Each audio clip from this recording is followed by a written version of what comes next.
విశ్వాసము, దేవుని యందలి విశ్వాసము కానరాకుండా, కనబడకుండా మనలో గొప్ప కార్యములు జరిగిస్తుంది. లేని వాటిని ఉన్నట్టే పిలుచువాడు ఆయన. దేన్ని బట్టి? సమస్తము కూడా విశ్వాసమును బట్టి జరిగించాడు యేసయ్య. దేవునికి మహిమ కలుగును గాక. మనం అంటాం అనుకూలంగా ఉన్న వాటిని కూడా వ్యతిరేకంగా మాట్లాడతాం మనం. అదొక టైప్ మైండ్ మనది. కానీ ఆయన మాత్రం శూన్యాన్ని చూస్తాడు, సృష్టిగా మారాలంటాడు, అంతే అయిపోతుంది. రెల్లు లాంటి పేతురు వైపు చూచి నీవు రాయివి అంటాడు. నీవు రాయివి రాయివి రాయివి రాయివి రాయివి. ఒకేసారి అతని తత్వం అతనికి ఎల్లప్పుడూ గుర్తుండున్నట్లు దేవుడు పేరే పెట్టేస్తాడు, కేఫా.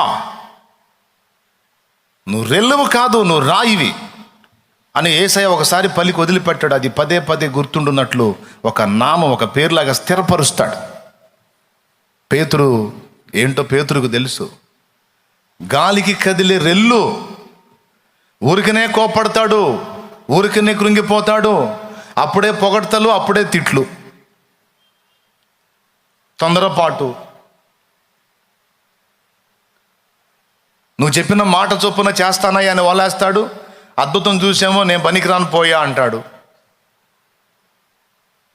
అలాంటి ఒక రెల్లు నీకోసం ప్రాణం ఇస్తానంటాడు. గంటలు గడవక ముందే ఆయన ఎవరో నాకు తెలియదు అంటాడు. ఒక రెల్లు స్థిరముగా నిలిచి ఉండలేని, చిన్న గాలికి పెద్ద గాలికి కదిలిపోయే ఒక రెల్లో. వింటున్నావా? విను. ఆ రెల్లును పట్టుకొని యేసయ్య ఏమంటాడు? నీవు కేఫా, నీవు రాయివి అంటాడు. ఇక నుంచి నీ పేరు రాయి, రాయి.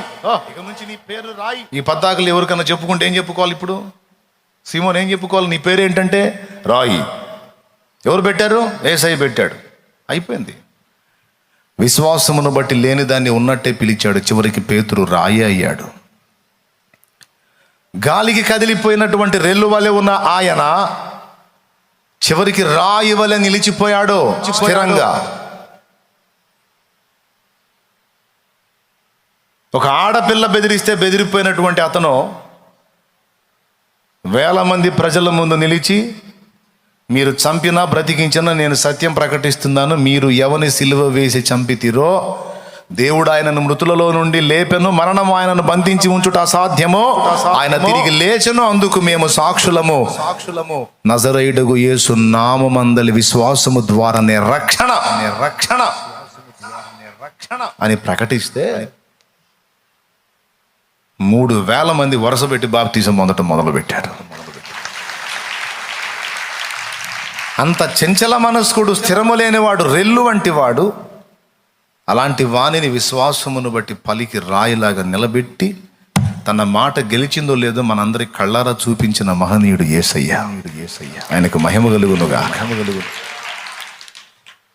పిరిగితనంతో భయంతో బ్రతికేటువంటి గిద్యోను చూసి అంటాడు, పరాక్రమము గల బలాఢ్యుడా. ఆడుంది అంత పరాక్రమం, అంత బలం.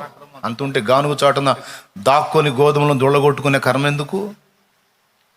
మిద్యానుల చేతికి చిక్కుతామని కదా. మిద్యానీయుల చేతికి చిక్కకుండా, ప్రాణాపాయం తెచ్చుకోకుండా గానుగు చాటున గోధుమలను దొళ్ళగొట్టుకుంటున్న ఒక పిరికి వాళ్ళలాగా గిద్యోను కనపడుతున్నా. అతను చూసి అంటాడు దేవుడు, పరాక్రమము గల బలాఢ్యుడా. యెహోవా నీకు తోడై ఉన్నాడు. తోడై ఉంటే మాకు ఈ కర్మ ఎందుకు పట్టింది అంటాడు అతను. ఏం కాదు, దేవుడు నీకు తోడై ఉన్నాడు, నువ్వు పరాక్రమం గల బలాఢ్యుడివా. పరాక్రమము అంటే ఏంటి? వెనక పారిపోయే తత్వమా, ఎదురు తిరిగే తత్వమా? పరాక్రమం అంటే ఏంటంటే, పరాక్రమం అని మాట్లాడాలంటే సింహాన్నే గుర్తు చేసుకోవాలి. అంతేనా కాదా? పరాక్రమము గల జీవి వెనకడుగు వేయదు. మరణాపాయం వచ్చిన వెనకడుగు వేయదు. చంపటమా చావటమా రెండే. పరాక్రమంతో ముందుకెళ్తుంది. అట్లా పరాక్రమం అంటే ఏంటి? పిరికితనము లేని, గుండె ధైర్యము కలిగిన వ్యక్తి పరాక్రమము గలవాడు అంటే. అలాంటి పేరు దాక్కొని గోధుమలను దొళ్ళగొట్టుకునే ఒక పిరికి పందగ పెట్టొచ్చా? కానీ అలాంటి వ్యక్తిని చూసి దేవుడు అంటున్నాడు, పరాక్రమము గల బలాఢ్యుడవు నీవు. అంటే మనిషి తనలోనికి తాను ఏం చూసుకుంటున్నాడో అది వేరు సంగతి. దేవుడు దాన్ని గుర్తుపడుతున్నాడు. తనలోనికి తాను చూసుకొని తాను ఏమనుకుంటున్నాడో దేవుడు గుర్తించి, దేవుడు అతనికి తనలో ఏమి దాచిపెట్టాడో దాని గురించి మాట్లాడుతున్నాడు. మనల్ని మనం చూసుకున్నా, మనల్ని ఇతరులు చూసినా మనలో ఏం కనపడదు. కానీ మనల్ని సృష్టించిన వాడికి తెలుసు మనకేమి ఇచ్చాడో. నీకు అర్థమైందా? స్తోత్రం చెప్పు గడి చెప్పు. నువ్వు అసమర్థుడివి, అసమర్థురాలివి నీ ఫీలింగ్లో, నీ మనసులో. నీ వారికి కూడా అలానే ఉండొచ్చు. చేతగాని దద్దమ్మ, ఎందుకు పనికిరాడు, వేస్ట్ గాడు, ఏదో రకరకాల మాటలు నిన్ను అంటుండొచ్చు నీ వాళ్ళు. తెలివి తక్కువది, జ్ఞానం లేనోళ్ళు, అంత చురుకైన వాళ్ళు కాదు, అట్లా ఇట్లా, అది లేదు ఇది లేదు, ఏదో అంటుండొచ్చు. నీకు కూడా నిజమే అనిపిస్తుండొచ్చు. వాళ్ళు అంటమే కాదు, నాకు కూడా అంతే ఉంది. కానీ నిన్ను నిర్మించిన నిర్మాత ఒకడు ఉన్నాడు. అతను నిన్ను నిర్మించేటప్పుడే అసలు నీ టోటల్ తత్వం అంతా ఏది ఉండాలో, ఎలా ఉండాలో మొత్తం డిజైన్ చేసిన వాడికి తెలుసు నీకెంత ఫోర్స్ ఇచ్చాడో. నీ కెపాసిటీ ఏంటో, నీ జ్ఞానం ఏంటో, నీకు దేవుడు ఇచ్చింది ఏంటో ఆయనకు తెలుసు. అందుకే అందరు అన్నట్టు దేవుడు అనడు,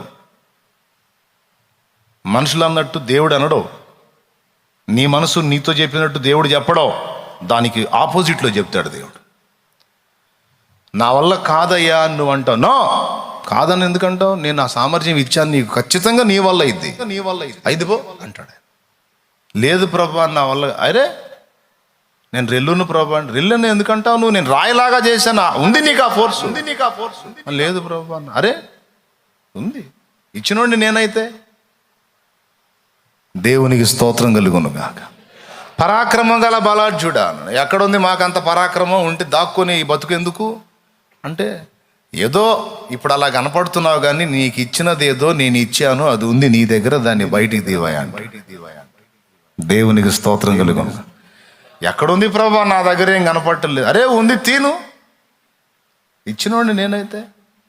అవునా ప్రభా నువ్వు ఇచ్చావా? అట్లయితే నువ్వు ఇస్తే ఇక తిరుగులేదు నాయన, స్తోత్రం అనాలి. అంతేగా నేను ఇచ్చానన్నా కూడా లేదు ప్రభా, నువ్వు ఇచ్చినా కూడా లేదు, అది అనకూడదు. ఎన్నోసార్లు చెప్పా ఈ విషయాలు. అబ్రహాము గురించి కూడా చెప్పండి. ఇప్పుడు వాగ్దానం చేసినోడికి ఆ సామర్థ్యం ఉందా లేదా? మనల్ని సృష్టించినోడికి తెలుసా లేదా మనకేముందో?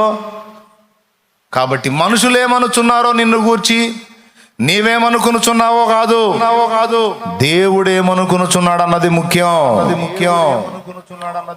దేవుడు నిన్ను వేస్ట్ గాడిగా చేయలేదు, వేస్ట్గా బ్రతికే స్త్రీగా నిన్ను చేయలేదు. నీకు ఇచ్చినయో నీకు ఇచ్చాడు, అవి నీకు అర్థం కాకపోయినా దేవునికి తెలుసు. కనీసం నీ మట్టుకు నీకు నమ్మిక లేకపోయినా దేవుని వాగ్దానమును బట్టి, దేవుని మాటను బట్టి అయినా నేను మనం విశ్వసించాలి.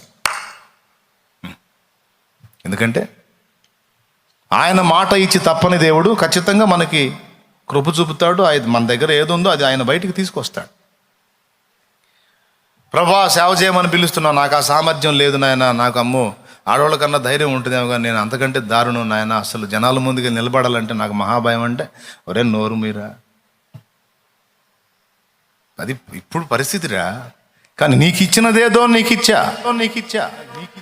కనీసం ఒక స్త్రీ నిలబడి మాట్లాడినంత ధైర్యంగా కూడా నేను మాట్లాడలేదని నువ్వు అనుకొనుచున్నావు. అది నీ ఫీలింగ్, కానీ నేను నీకు ఇచ్చింది నీ దగ్గరే ఉంది.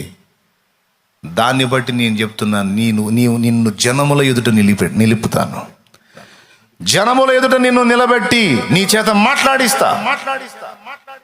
అంత నాకెక్కడుంది బ్రో? అరే నేను ఇచ్చాను రా. ఇచ్చావా బ్రో? నీకు తెలియాలి, నాకేం తెలుసు. మరి నేను నువ్వు నమ్ము. పరాక్రమము గల బలాఢ్యుడు అంటే గిద్యోను నమ్మాడు. నిజంగా గిద్యోను ద్వారానే విజయం వచ్చేటట్టు చేశాడు. రెల్లు లాంటి అనుకుంటున్న సీమోన్తో నువ్వు రాయివి అంటే అన్నవాడు దేవుడు, ఓకే నేను రాయిని అన్నాడు. నమ్మాడు. అయ్యాడా లేదా? మామూలు రాయి కాదు, ముఖ్యమైన మూలరాయి యేసు అయితే తర్వాత రాయి పేతురు అయ్యాడు. చప్పట్లు కూడా దేవుని మయంపరచండి. ముఖ్యమైన మూలరాయి యేసయ్య అయితే తర్వాత రాయి సీమోన్ అయ్యాడండి. దేవునికి మహిమ. అబ్రహాము ఒక్కడు కూడా సంతానం లేని అబ్రహాముతో దేవుడు మాట్లాడిన మాటను అబ్రహాము నమ్మాను, అది అతనికి నీతిగా ఎంచబడిన. అంతేకాదు, ఆ నమ్మిక అతన్ని సిగ్గుపరచలేదు, ఆ నిరీక్షణ అతన్ని సిగ్గుపరచలేదు. ఎప్పటికీ అంతము గాని సూర్యుడున్నంత వరకు నిలిచి ఉండేటువంటి ఒక జనాంగమే అబ్రహాంలో నుండి వచ్చి రప్పించాడు. అలాంటి జీవము గల దేవుడు విశ్వాసము ద్వారా క్రియ చేసే తండ్రి మనకున్నాడు. ఆయనను మనం నమ్మాలి. విశ్వాసమును బట్టి శక్తి పొందుతాం, బలం పొందుతాం. అదే విశ్వాసమును బట్టి బలహీనపడి ప్రమాదంలో కూడా పడతాం. అందుకే చెప్తున్నాను, పరిస్థితుల మీద, సమస్యల మీద, వేరే వాటి మీద మీరు వాటిని బట్టి మీరు వాటిని నమ్మి వాటి యందు విశ్వాసం నుంచి భయభ్రాంతులకు గురి కావద్దు. అవి ఎంతటివైనా నీ బిడ్డల్ని దేవుడు దీవిస్తాడు. నీ పిల్లల్ని దేవుడు గట్టెక్కిస్తాడు. నీ అక్కర దేవుడు తీరుస్తాడు. నువ్వు పట్టబడిన ఆ సంఖ్యల బంధకాల్లోంచి నా యేసయ్య నిన్ను తప్పక విడిపిస్తాడు. నువ్వు కలిగి ఉన్న బలహీనతని స్వస్థపరుస్తాడు. నీవు కోల్పోయిన మనశ్శాంతిని నా యేసు నామములో నీకు తిరిగి దయచేస్తాడు. నీవు మోసిన నిందలకు ప్రతిగా ఘనతని ఆయన నీకు అనుగ్రహిస్తాడు. క్వశ్చన్ మార్క్ అయిపోయింది నీ పిల్లల భవిష్యత్తు గురించి, తప్పకుండా దానికి ఒక పరిష్కారాన్ని దేవుడు అనుగ్రహిస్తాడు. ఈ రోజు ఉన్నట్టు నీ భవిష్యత్తు ఉండదు. ఈరోజు దుఃఖంగా ఉన్నావు, దుఃఖపడు. నీవు ధన్యుడవు, ధన్యురాలవు. నీవు దేవుని చేత ఆదరించబడతావు, నీవు సంతోషపరచబడతావు. నిరీక్షించు. ఆయన దగ్గర మనకు కొండంత ఆశ ఉంది. ఆయన దగ్గర మనకు కొండంత నిరీక్షణ ఉంది.